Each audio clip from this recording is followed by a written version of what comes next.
Seguimos adelante en Telebuen Día recibiendo con gran gusto a la doctora Marta Balfré. Es criminóloga, como les decíamos, pero además psicóloga, doctora en Derecho. En realidad, una carrera bastante poblada de méritos. Doctora, ¿qué tal? ¿Cómo le va? Buen día. ¿Qué tal? Buen día. Muchas gracias por invitarme. Bueno, ¿cómo es esto de especializarse en algo como la criminología? ¿Cómo fue la secuencia? Además, usted es psicóloga primero, luego doctora en Derecho. Exacto, sí. Bueno, tiene que ver un poco con la historia personal, ¿no? Ajá. De alguna forma todos los que trabajamos en violencia doméstica hemos tenido contacto personal y en mi historia, bueno, yo sí fui víctima de violencia doméstica. Usted padeció la violencia en carne propia. Exacto, en una época en que no existía la ley, en que había que recurrir al mecanismo común de la policía, que la vuelta era bastante complicada porque existía el divorcio por sevicias, pero no se usaba, entonces se terminaba en un divorcio por riñas y disputas, la denuncia era en sede policial, pero si no había daños constatables por forense, no se llegaba a mucha cosa. Entonces, bueno, como que me quedó pendiente, ahí me puse a estudiar y bueno, siempre trabajé con este tipo de situaciones, ¿no? Tratando de apoyar a las mujeres, porque uno se siente muy desvalido. Desde ya, ¿su padecimiento cuánto tiempo atrás? No, hace mucho. Fue desde el año 88 hasta el 93. Y allí usted dice que hay, o había por lo menos una ausencia de contención a la víctima. Totalmente, no había absolutamente nada. Tú tenías la vía, por supuesto, de hacer la denuncia policial, pero insisto, si no había un rastro forense, no quedaba nada y judicialmente iba por el juzgado de familia común y se podía apelar a un divorcio por sevicias, pero de nuevo precisaba la constatación forense, y si no, el divorcio por riñas y disputas, donde uno quedaba sometido, bueno, al régimen de visitas común y a todo el sistema tradicional, ¿verdad? Claro, esta situación le provocó a usted una actitud de decir, bueno, quiero ir a más, y allí es donde comienza a transitar por el camino del derecho. Y luego este apéndice, no sé si corresponde el término, de la criminología. ¿Dónde se especializa una...? Bueno, no, en la Universidad de la República hay cursos de posgrado y también en la Católica, que yo hice los dos, porque nuestro país no prevé algo más estructurado, ¿no? Sí, tenía esa información. Sí, hay posibilidades fuera de Uruguay, en Buenos Aires, pero bueno, eso significa todo un traslado. Claro, si me permite voy a hacer una descripción muy breve de lo que se entiende por criminología. Uno puede repetir el concepto muchas veces, pero sin que sepa exactamente a qué se refiere. Es una ciencia interdisciplinaria que basa sus fundamentos en conocimientos propios de la sociología, la psicología y la antropología social, tomando para ello el marco conceptual que delimita el derecho penal. La criminología estudia las causas del crimen y preconiza los remedios del comportamiento antisocial del hombre. Primera pregunta, ¿hay un remedio para este tipo de comportamiento? Bueno, el remedio como cura es muy difícil porque cuando alguien llega a denunciar una situación de esta, no es el último hecho el que generalmente ocasiona la denuncia. Hay toda una historia previa que es la que uno conversa con la víctima y donde de alguna forma esto tiene años de evolución. Evolución que empezó desde el primer destrato verbal hasta que llegó a lo físico y bueno, y ya cuando pasan situaciones más movilizantes de alguna forma. Entonces, claro, hay quienes se preguntan cuál es el momento, en todo caso, para advertir ya más públicamente, para salir de ese espacio vinculado a la privacidad del hogar y trasladarla. El momento es en la primera agresión. Cuando ya sistemáticamente la otra persona está descalificándonos, es el momento de decir, me voy.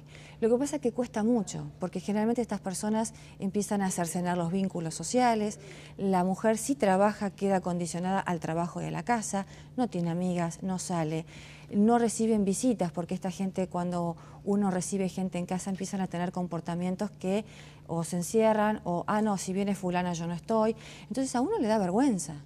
Entonces como que va viendo difícil el tema de decir, bueno, ¿a quién le cuento? Porque uno queda como desacreditado.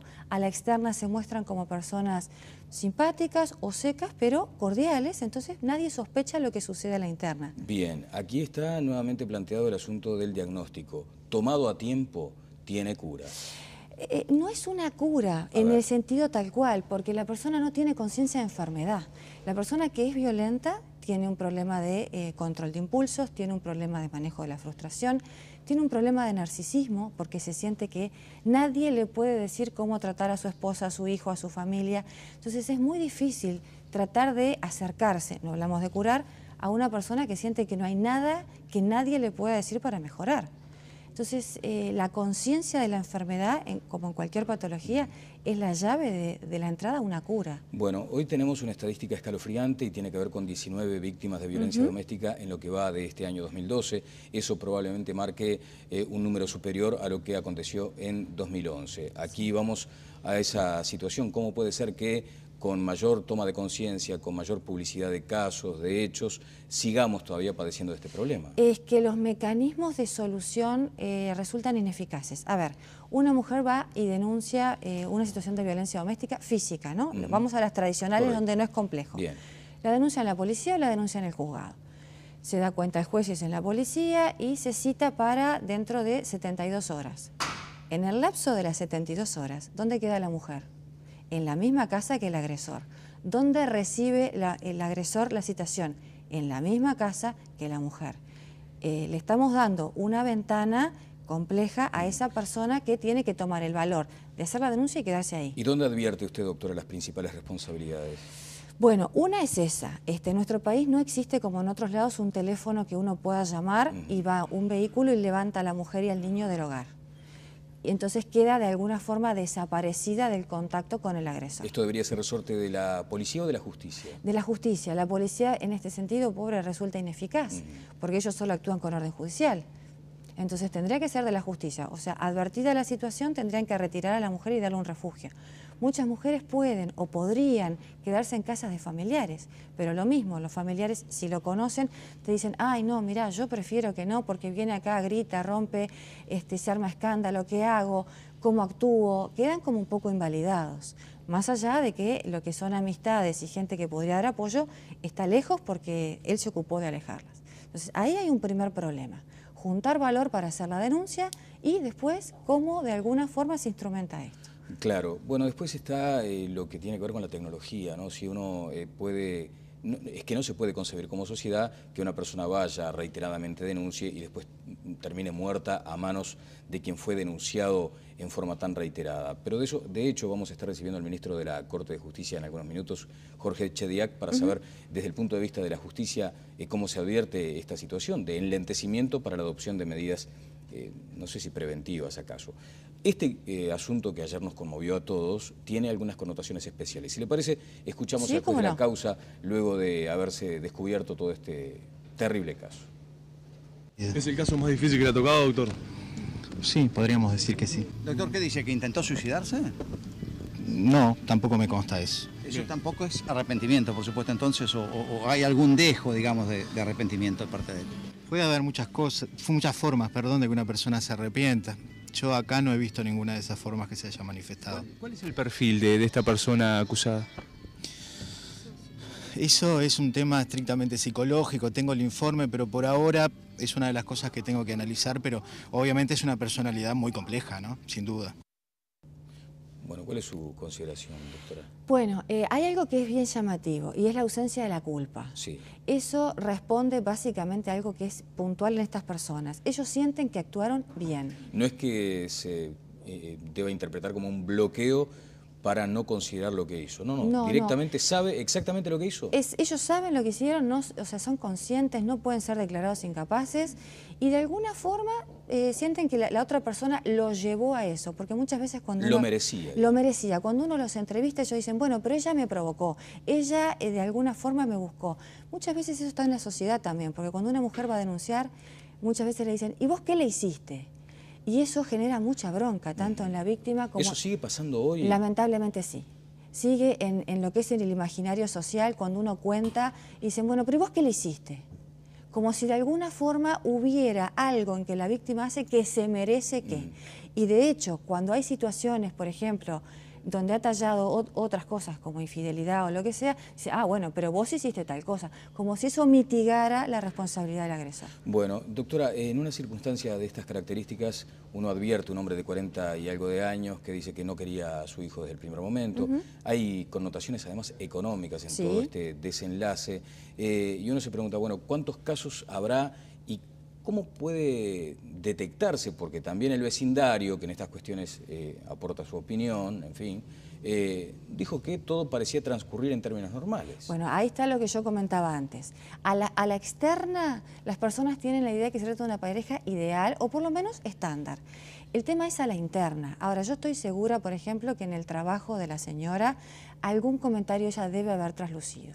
Y la gente que visitaba la casa alguna cosa debe de haber visto. Lo que pasa es que ahí talla el famoso no te metas, propio de la cultura uruguaya, donde, bueno, eso es un matrimonio, ¿qué nos vamos a meter? ¿Cómo se va a romper una familia? ¿Cómo vamos a ir a opinar? ¿Cómo vamos a denunciar si ellos están ahí y no dicen nada? Eso también sigue pesando en nuestra sociedad. El de alguna forma entender que la mujer que es víctima de esta situación está invalidada de defenderse por sí misma. Y tiene el peso social que significa, bueno, yo hago la denuncia, le ponen una restricción que se sabe que la incumple. El agresor incumple sistemáticamente la orden de restricción porque sabe que no pasa nada, porque sabe que tiene 5 o 6 órdenes de restricción y procesados por delito de violencia doméstica no hay ninguno. Terminan procesados o por desacato, o por lesiones graves o lesiones gravísimas o intento de homicidio, pero no por violencia doméstica. Porque saben que, bueno, en este caso la señora trabajaba, pero si no trabaja y viene el juez de violencia doméstica, podría marcarle una pensión, no la marca. Y dice, no, vaya por familia común. Y por familia común puede demorar 6 meses. Entonces, la mujer también queda de alguna forma rehén de la situación. Doctora, bueno, finalmente uno considera que estas circunstancias están asomando porque tienen mayor visibilidad pública, de hecho, bueno, una situación de estas características naturalmente la tendría, pero hay también esa percepción de que estamos cada vez más violentos, eso es una constatación. Ya. Lo que pasa es que nosotros somos de por sí una sociedad transgresora. A ver, si dicen que el límite de alcohol es tanto, se siguen encontrando conductores alcoholizados. Si dicen que se puede hacer tal cosa, uno siempre va un poquito más. Es propio de nuestro rasgo rioplatense el ir a probar el límite. En estas cosas sucede lo mismo. Y el aprendizaje social que lamentablemente ha quedado es que la justicia de violencia doméstica resulta a veces un poco manca a la hora de instrumentar respuestas. Entonces, cuando un hombre se encuentra frente a una orden de restricción, le digo porque a mí me lo han planteado. Bueno, pero total no pasa nada. Yo voy, golpeo la puerta y a mí ¿quién me va a decir que no me acerque a mi mujer y a mis hijos? Porque sigue ese sentido de la propiedad. Bueno, lo está escuchando el doctor Chediak, que le vamos a pedir que responda sobre esto. Le queremos agradecer muy especialmente. Después hay una consideración, cuando pasan estas cosas tan impactantes para la sociedad en su conjunto, empiezan viejos debates. Por ejemplo, lo de la condena a cadena perpetua. Nadie creo que esté cometiendo un delito consciente en ese momento de lo que le va a disponer el derecho. ¿Pero usted está de acuerdo en revisar este tipo de normas, por ejemplo, doctora? Tendrían que verlas. Yo soy más proclive a consignarle un tratamiento que realmente fuera efectivo. ¿Es eficaz un tratamiento hoy por hoy? Un tratamiento sería eficaz si tuviera una pata psiquiátrica de medicación. Claro, pero usted me dice que la persona esta no está enferma, está plenamente consciente de lo que hace. Por eso, una pata psiquiátrica para medicarlo y trabajar todo lo que es el control de los impulsos, una pata psicológica para tratar esas vetas de tipo narcisistas que se sienten que son más que nadie, y una pata social de contralor. Yo creo que sociedades más avanzadas que lo nuestro lo manejan mejor, porque una vez que egresan los obligan a concurrir a centros de tratamiento y hay un seguimiento más mano a mano de esta persona, sea para que no agreda a la familia o para que si establece una nueva relación no recaiga en el mismo tipo vincular. Yo sería más proclive a eso, porque todos sabemos lo que es el sistema carcelario uruguayo, claro, y de última tenerlo eternamente preso genera más bronca. Bien, doctora, ¿usted conoce exactamente cómo opera la unidad especializada en violencia doméstica y el servicio 0800 5000? Me pregunta alguien por acá. No conozco cómo funciona hoy. Lo conocí antes porque yo tuve el placer de participar con ellos en calidad de voluntaria. Teníamos la idea, hacíamos las pericias, hacíamos las recomendaciones, pero luego quedaban en manos de la justicia. Le quiero agradecer mucho estos minutos. No, por favor, ha sido muy amable. Personal.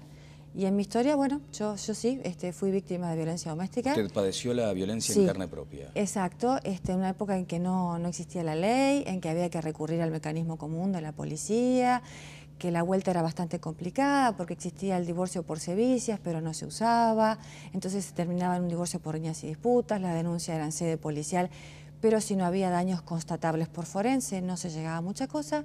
Entonces, bueno, como que me quedó pendiente, ahí me puse a estudiar y bueno, siempre trabajé con y se podía apelar a un divorcio por sevicias, pero de nuevo precisaba la constatación forense, y si no, el divorcio por riñas y disputas, donde uno quedaba sometido, bueno, al régimen de visitas común y a todo el sistema tradicional, ¿verdad? Claro, esta situación le provocó a usted una actitud de decir, bueno, quiero ir a más, y allí es donde comienza a transitar por el camino del derecho. Y luego este apéndice, no sé si corresponde el término, de la criminología. ¿Dónde se especializa una...? Bueno, no, en la Universidad de la República hay cursos de posgrado y también en la Católica, que fue tipo de situaciones, ¿no? Tratando de apoyar a las mujeres, porque uno se siente muy desvalido. Desde ya, ¿su padecimiento cuánto tiempo atrás?